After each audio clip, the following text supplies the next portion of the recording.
Cuando hablamos de salud sexual, hay un tema que afecta a muchísimas personas, pero del que todavía se habla poco y con muchos mitos: el virus del papiloma humano. ¿Sabías que es la infección de transmisión sexual más común en el mundo? Y que la mayoría de las personas lo tendrá en algún momento de su vida sin siquiera saberlo. Además, en el Perú, el 99% de los casos de cáncer de cuello uterino están relacionados con el VPH.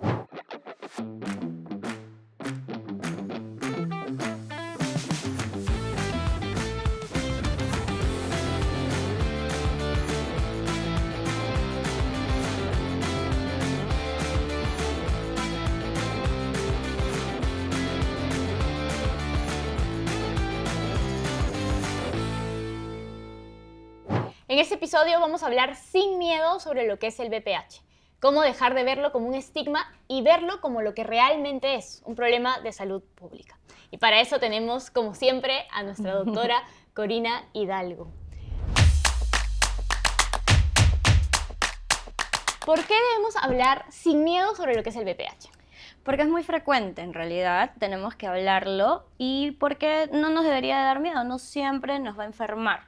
Es tan frecuente que de 10 personas, 7 pueden tenerlo. Antes de los 30 años, el 80% de nosotros vamos a tener algún contacto con el virus del papiloma humano.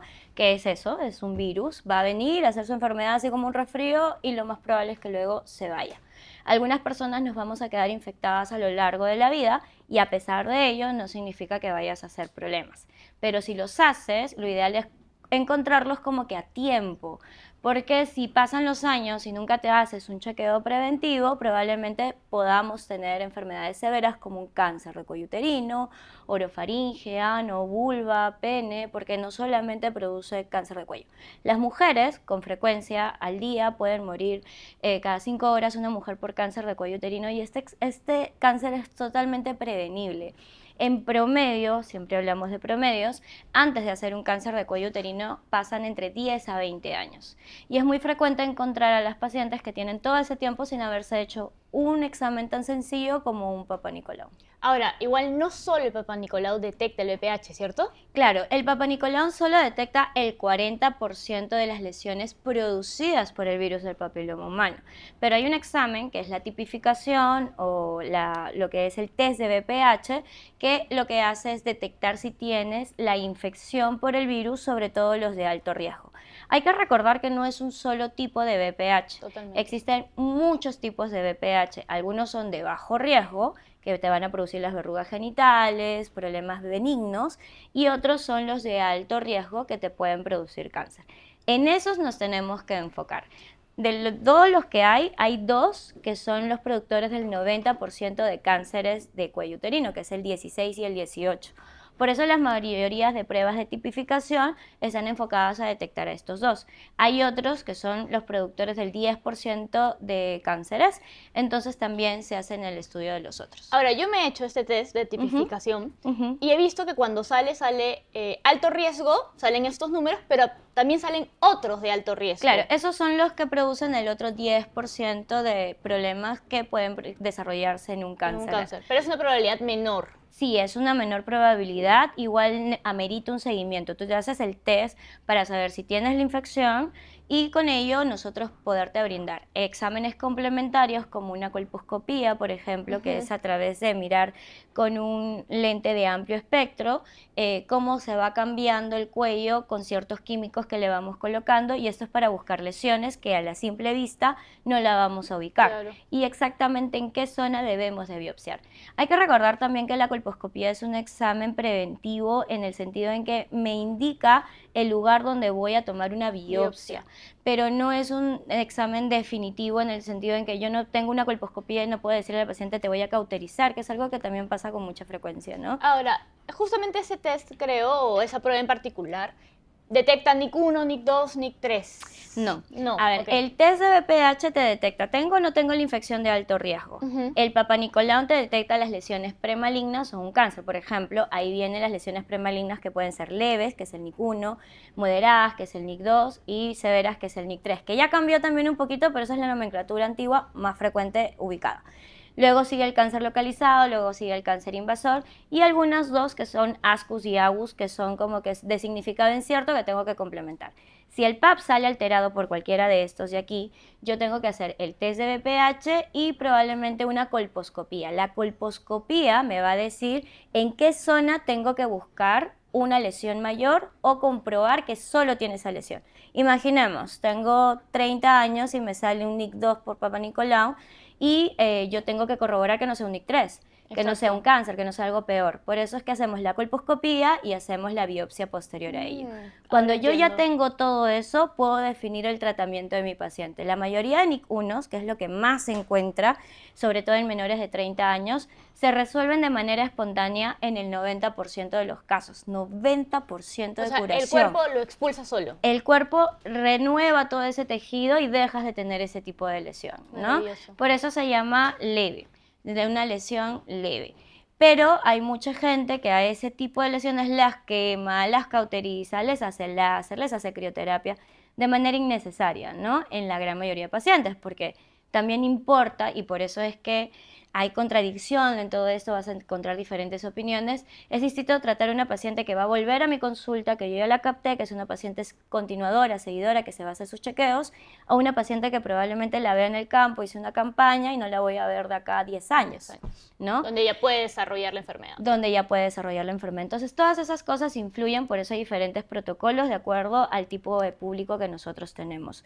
Lo ideal es mínimo el Papa Nicolau, se hace un co-test que lo combinas con el test de BPH, también para saber si está la lesión, la infección concomitante de los de alto riesgo, que estos sí nos pueden enfermar, y de acuerdo a eso voy a hacer el seguimiento a mi paciente. ¿Por qué el test de tipificación de BPH no es tan común como el Papa Nicolau? Lo que pasa en países de primer mundo es súper común, pero nosotros tenemos la dificultad económica, no es un examen barato. Sí, claro. Lo han implementado en el MINSA, ya lo hacen de manera gratuita para detectar el 16 y el 18 en ciertos casos.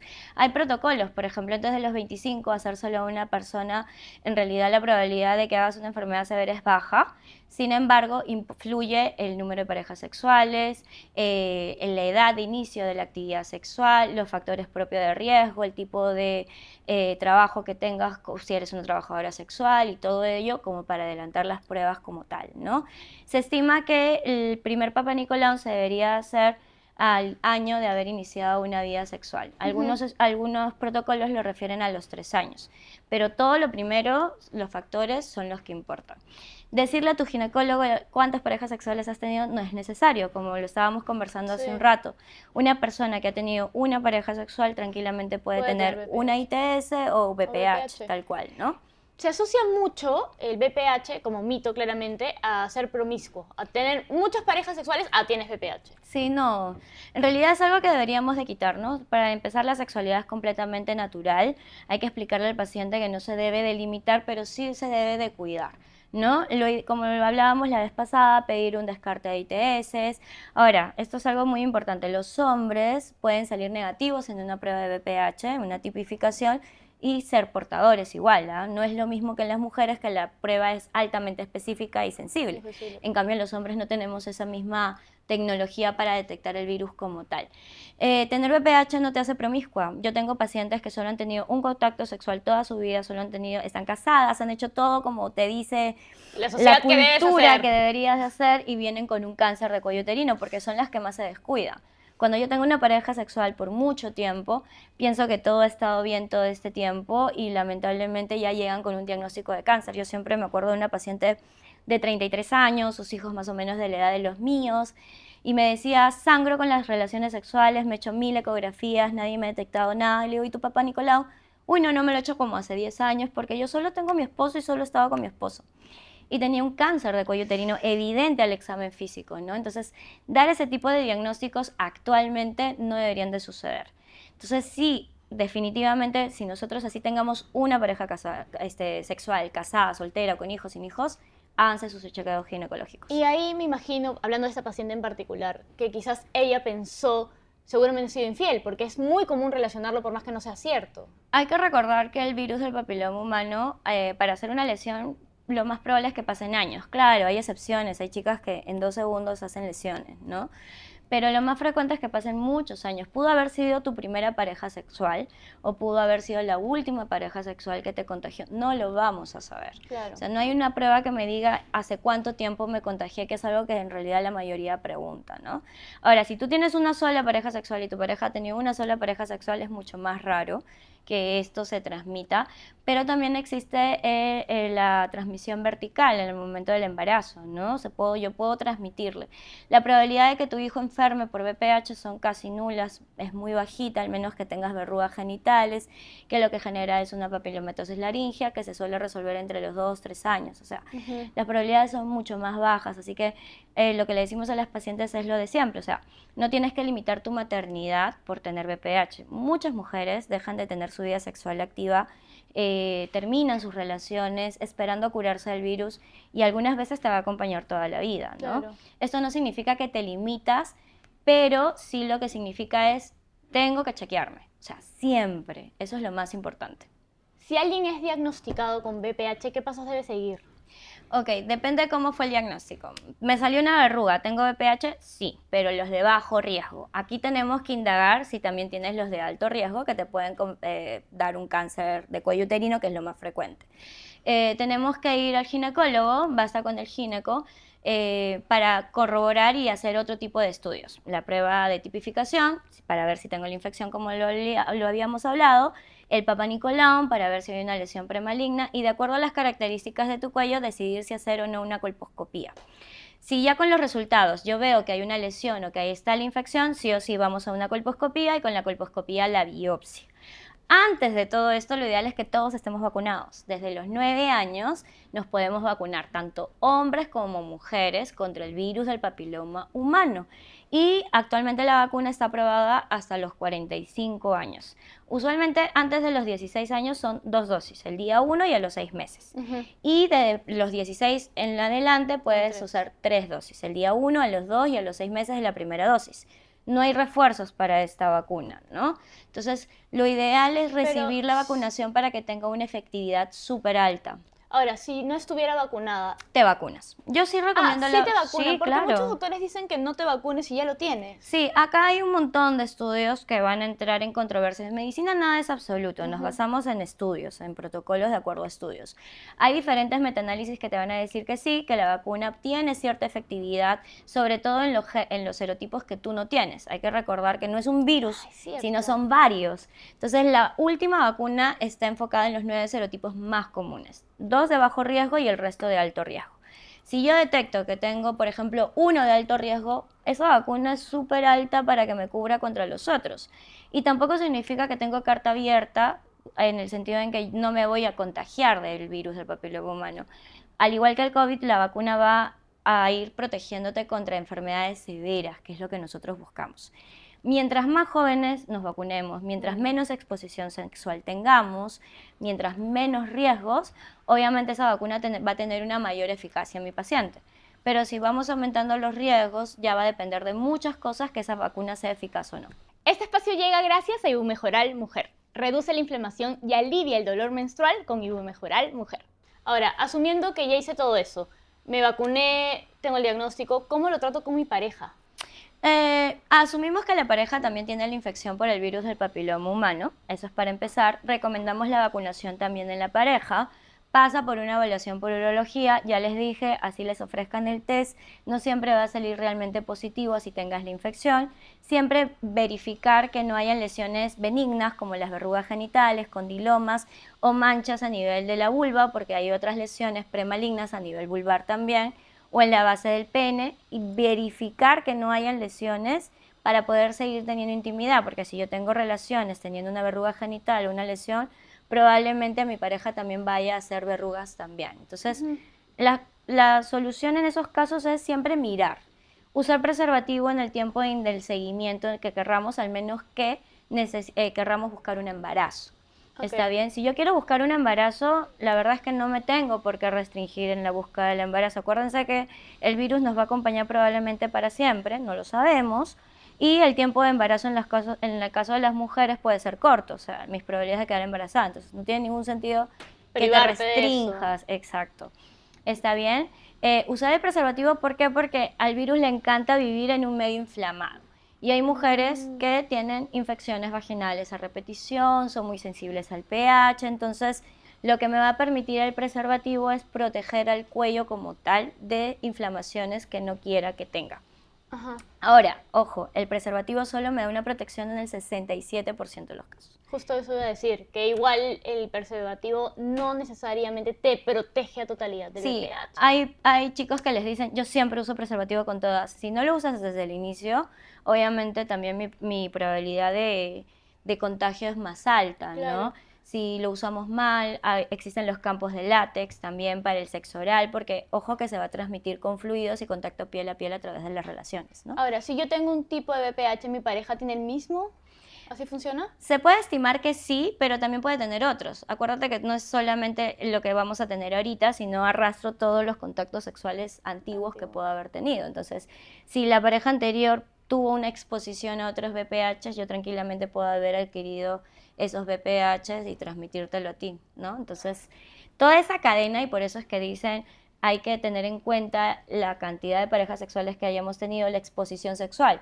Yo puedo tener una sola pareja sexual, haber sido mi única pareja, pero mi pareja tuvo millones de personas con las que estuvo y le tocó alguna que tuvo VPH. Entonces, por eso voy a dejar de tener intimidad con esa persona. No necesariamente, pero sí es importante mejorar nuestros cuidados. Me vacuno, uso preservativo, me hago pruebas anuales, no me descuido en la salud.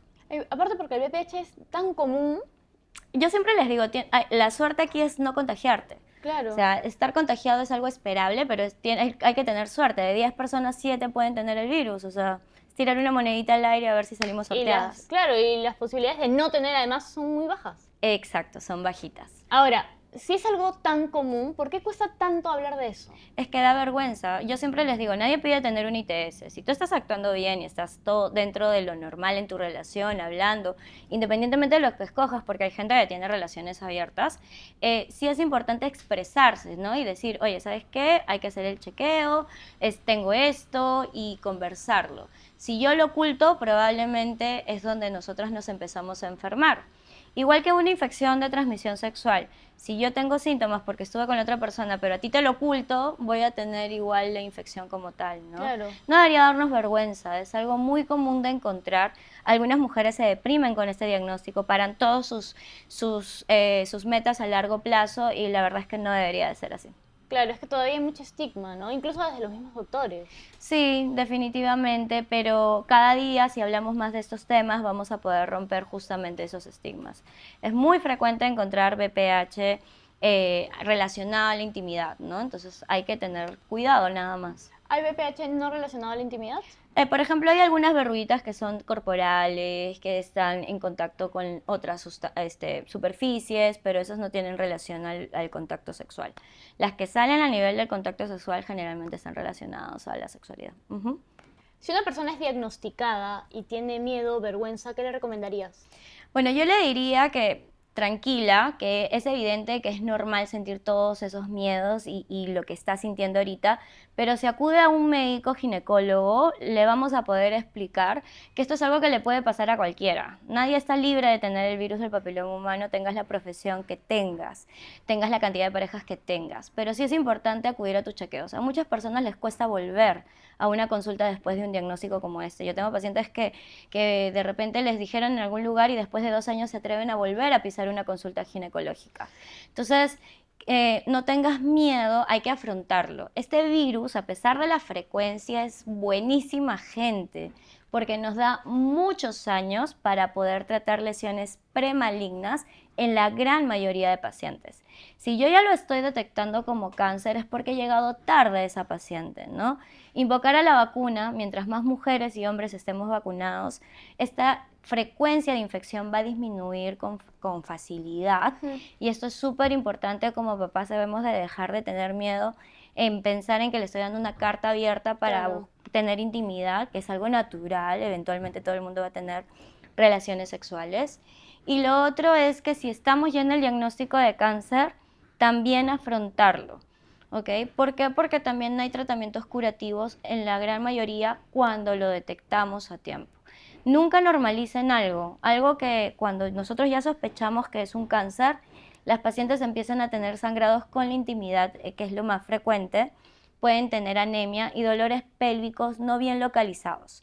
Y recordar que las mujeres que están casadas con una sola pareja sexual también pueden infectarse de este virus. Ahora, entonces, si cada 5 horas aproximadamente muere una mujer por Cáncer de cuello uterino relacionado al VPH, el tema está en que no están llegando a detectarlo a tiempo. Porque no van a tiempo, la gran mayoría. Tenemos muchas mujeres que no acuden a una consulta ginecológica después de años, ¿no? Y se vuelve algo así, o sea, no tengo síntomas y esto que sí es real, este cáncer no da este virus no da síntomas hasta que ya hace un cáncer. Entonces, como no tengo síntomas, no me acostumbro a ir al ginecólogo. Y también, actualmente, tenemos más pruebas más específicas que me van a ayudar a detectar también, porque el Papá Nicolau a nivel mundial ya sabemos que es insuficiente. Pero en ese caso, entonces la recomendación sería, anda a tu ginecólogo o ginecóloga y no solo pidas Papá Nicolau, sino también un test de tipificación. Sí, esto va a depender también de la edad y los factores que encontremos en la paciente. Ahora, digamos que yo ya me vacuné contra el VPH. ¿Igual debo hacerme estas pruebas? Sí, porque la vacuna no es que te vaya a curar de la infección, no es que vaya a eliminar el virus de tu sistema, sino que mejora tu respuesta inmunológica. Entonces, igual tienes que hacerte los seguimientos de acuerdo a lo que hayan diagnosticado. Depende del tipo de lesión premaligna que tengas. Por ejemplo, el tratamiento varía también, ¿no? En un NIC1, NIC2, NIC3 y de acuerdo a la edad, fertilidad de la paciente, puedo ofrecer diferentes tipos de tratamiento. ¿Cuáles son los tratamientos? Mira, un NIC1 se puede observar como te mencioné porque la probabilidad de remisión es por encima del 90% en menos de 2 años. Lo puedo observar cada 4 o 6 meses dependiendo del tipo de VPH que tenga la paciente. Lo que tengo que evitar es que esa paciente tenga inflamaciones crónicas a nivel del cuello, porque si no el sistema inmunológico propio del cuello no va a ayudar. No lo va a eliminar, estoy alimentando gratis al virus, ¿ok? Pero si se hace persistente, depende de si mi paciente es una paciente en edad fértil, tiene hijos, no tiene hijos. Puedo dar tratamientos ablativos como una crioterapia, una vaporización láser. El láser no cauteriza, vaporiza. Por ejemplo, que no van a cortar el cuello. Antiguamente la única opción que teníamos es hacer un cono, que es cortar un pedazo del cuello donde está la lesión, sacarla y mandarla a analizar a ver si ya eliminamos la lesión. Pero eso tampoco te quita que estés infectada. Claro. Simplemente saca la lesión y hay que ver la actividad del virus para de repente esa paciente pueda volver a hacer una nueva lesión. Y si no tengo hijos y yo justo piña tengo un cuellito corto, esa paciente probablemente tenga problemas cuando quiera buscar un embarazo porque se hace un cuello incompetente y puedo tener pérdidas. ¿Está bien? En el caso del NIC2, NIC3 va a depender también de si tengo hijos, no tengo hijos, la longitud del cuello, los objetivos y puedo ofrecer tratamientos, ya los ablativos ya no son tan eficaces, aquí es donde ya hablamos más de los conos, hay cono lip y cono frío, la diferencia es en el lip, yo uso una asa caliente para cortar, en una mujer joven es mejor, pero los bordes ya van a estar un poquito carbonizados. Y el cono frío es con corte total en frío con el bisturí en sala de operaciones. Esa paciente tiene más riesgo de sangrado, está mucho menor. Esta cirugía va a ser un poco más difícil de recuperar. Estás acá, estás haciendo tus cosas muy rápidamente. Entonces va a depender del tipo de paciente que yo tenga y el grado de lesión, lo que le podamos ofrecer. Ahora, pero hay personas que tienen NIC2, por ejemplo, que no necesariamente pasan a estos tratamientos, sino que igual se observa. ¿O tú crees que desde el NIC2 se debería quitar? El NIC2, o sea, nosotros hablamos de efectividad. Okay. Lo más eficaz en la gran mayoría de pacientes es pasar de frente por un conolip. ¿De frente? Sí. ¿Por qué? Porque la probabilidad de que avances a un NIC3 es mucho mayor. Si el NIC1, el 90% solo se observaba porque el 90% remite, el NIC2 para que pase un NIC3 solo mejora el 40%, o sea, no mejora tanto. No tanto. Entonces yo tengo esta paciente, si es súper joven, tengo muchos años para hacer la enfermedad. ¿Te das cuenta? Entonces es como que ahí tenemos que tener en cuenta el tipo de paciente que yo tenga. Ahora, el conolip, así se llama, ¿cierto? Es una cirugía. Sí, es un procedimiento, algunos ginecólogos lo hacen en consultorio, yo no lo recomiendo porque es doloroso. Entonces lo ideal es hacerlo con pseudoanestesia, te ponen un endovenoso y en 10 minutos se hace el procedimiento. Es un procedimiento sencillo, pero lo ideal es que sea en sala. con anestesiólogo, para que tu anestesiólogo. recuperación sea buena, para que el médico pueda trabajar tranquilo. Yo he visto consultas en las que lo hacen en consultorio y es la Muy verdad, doloroso. sí, y las pacientes recuerdan, puede ser algo traumático. Ok. Y en estos casos que son muy sensibles, lo ideal es darle el confort al paciente. Claro. Entonces, el Conolip, 10 minutos en una sala de operaciones, Sí, lo ideal. pero luego de eso, ¿qué viene? Un sangrado como una menstruación, usualmente. Poquitas pacientes van a tener dolor como tal, a lo mucho será un dolor de regla, pero más que ello no creo, o sea, no es lo usual. También depende de la sensibilidad del paciente, ¿no? Obviamente se dan antibióticos profilácticos en algunos casos, si es que por ahí sospechaba alguna infección, hay que tratar primero la infección y luego lo otro, o sea, va a variar en cada paciente, pero la mayoría de veces, a lo mucho es solo un sangradito que Y se ya está. resuelve, no limitamos la actividad de los pacientes, porque es un tratamiento ambulatorio, no te Y- quedas hospitalizado. Y eso quiere, y después de eso ya esa paciente no tendría BPH. No, lo que no tiene es la lesión producto del virus del papiloma humano, pero yo sigo teniendo la infección por el virus como tal. Entonces esa paciente no significa que ya se acabó, no me hago No. seguimiento ni nada. Esa paciente igual necesita tener sus controles cada cierto tiempo, cada 4 o 6 meses, Porque dependiendo. podría volver a generar la lesión. Puede volver a ser una lesión, exacto. Ya, y si hiciera esa lesión, Ahí hay que pasar a procedimientos mucho más complejos. ¿cómo Ujú. cuáles? Puede ser una traquelectomía, que es sacar todo el cuello o ampliar simplemente el cono, dependiendo del grado de lesión que encuentres. O sea, todo va a depender de los exámenes, por eso es el seguimiento. O sea, yo cuando tengo una paciente con BPH, si bien es cierto, es una infección común, Ajá. es una paciente que tiene que saber que siempre se va a tener que hacer sus controles. Claro, para siempre. Sí, exacto, porque en cualquier momento podemos encontrar una nueva lesión. Si tu cuello es un poco inaccesible, Ya. eso no pasó. No. Ok. No va a ser inaccesible porque la vagina mide como máximo en promedio 12 centímetros. Ok. Ese es el promedio. Obviamente hay vaginas más largas, así como miembros más largos. Está bien, pero ahí son mañas que podemos tener como ginecólogos para acomodar al paciente Y poder y llevar poder a ver. realizar un examen físico sin dolor. Y esto que me dices es algo importante porque la mayoría no quiere hacerse el Papa Nicolau porque escucha historias de terror sobre el procedimiento y en realidad hay espéculos que son súper delgaditos como el grosor de un dedo, que es los que yo uso usualmente en consultorio, por ejemplo, o sea, no tengo que usar los tamaños regular que son talla M. Los descartables son mucho más delgaditos que los que son de metal, entonces todo eso influye en un examen físico. Y otra cosa que también es importante, hay que tratar de relajarnos. Si la paciente está totalmente contracturada, cierra las piernas, el examen le va a doler, Claro. obviamente, porque todo su piso pélvico va a estar contracturado y así sea un espéculo sumamente delgado, te va a incomodar. Pero si tú confías en tu ginecólogo, estás relajada, escuchas lo que se viene y también es súper importante como médicos hablarle al paciente antes de hacer el procedimiento, cantarle, le digo yo, ¿no? Voy a separar las piernas, relájate, respira, vamos a colocar el espéculo, mira el lubricante. Eso le da seguridad, se relaja y vas a tener un cuello completamente accesible. Yo conozco muchas mujeres que tienen miedo, no solo Del espéculo. del espéculo, sino también de la biopsia. Sí, le tienen pánico a la biopsia porque piensan que van a esparcir la enfermedad, eso es una, y dos, que es como que es algo muy grande. Pero en Claro. realidad la biopsia, yo siempre comparo el Papa Nicolau como cepillarte los dientes y pasarlo en un microscopio lo que encontraste en el cepillo, que son fragmentos chiquititos. En cambio, para mí la biopsia es como tomar un granito de arroz. Imagínate tu diente y que partamos un pedacito del diente y eso mandarlo a estudiar. El sangrado es mínimo, es menos que una regla, es como los últimos días de menstruación en la gran mayoría de pacientes. Y te vas a sentir tranquila, sientes como un pellizcón. Y eso sí no necesita anestesia ni nada por el estilo. Lo que asusta es el proceso, o sea, tener que pasar por una biopsia, Claro. me diagnosticaron esto, de repente no tengo la mejor relación del mundo ahorita y sospecho que realmente me ha sido infiel. Entonces, si tú tienes este tipo de problemas secundarios al diagnóstico orgánico, hay que pedir ayuda con psicología, no tenemos por qué tener vergüenza de ello tampoco. Claro. Ujú. Porque además no solo cargas con eso, o sea, con lo que puedes estar viviendo personalmente, sino con el estigma de la sociedad. Exacto. Y con la presión de que te puedes morir de cáncer, digamos. Y el estigma propio también, que Claro. es algo que nadie te juzga mejor que tú misma. Entonces, si eres una persona que no lo puede sobrellevar tú sola, busquemos ayuda profesional. ¿Y qué podemos hacer para difundir este mensaje de que uno, es normal, de que dos, puedes buscar ayuda si la necesitas y que no te sientas mal con esto?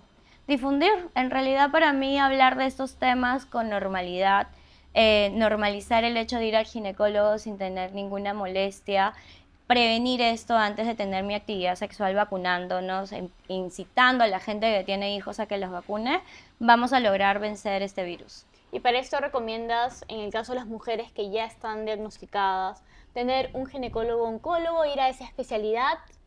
Depende, en realidad nunca está de más tener una segunda opinión. Puedes escuchar a un ginecólogo-oncólogo, dependiendo del grado de lesión lo puede manejar gineco o lo maneja gineco-onco. Si te da seguridad un ginecólogo-oncólogo, vayamos con el ginecólogo-oncólogo para este tema en específico y de esa manera tú te sientes la seguridad de que esto va a estar bien cuidado. ¿Hay alguna recomendación extra que quieras darle, no solo a mujeres, niñas, adolescentes, madres de familia, sino quizás también a doctores? Sí, que seamos más precavidos en el momento de hablar con las pacientes. Las pacientes a veces quedan muy marcadas con las palabras que nosotros digamos en cualquier patología, ¿no? Dejar de juzgar a las mujeres simplemente porque así nos enseñaron. En la universidad nosotros nos enseñan la palabra promiscuidad, este número de parejas, y que este virus está así, por eso de repente tantos médicos antiguos lo tomen de esa manera. Nosotros no deberíamos de tener una careta ante el paciente, así que siempre es importante ponernos en su lugar, ¿no? Hay muchas mujeres que simplemente por cómo las trataron es que no vuelven, y eso es lo más importante para mí, es que se sientan en confianza, ¿no? Si me pongo en el lugar del paciente, obviamente ese paciente va a saber que conmigo se va a sentir tranquila. Totalmente. Y es importante. Y es importante que vuelva, porque si no puede desarrollar justamente cáncer y morir, cuando en realidad, como dices, dentro de todo es un virus más o menos amigable porque te da tiempo para detectarlo, para tratarlo y para seguir todas las recomendaciones necesarias. Nos da tiempo como médicos y te da tiempo como paciente.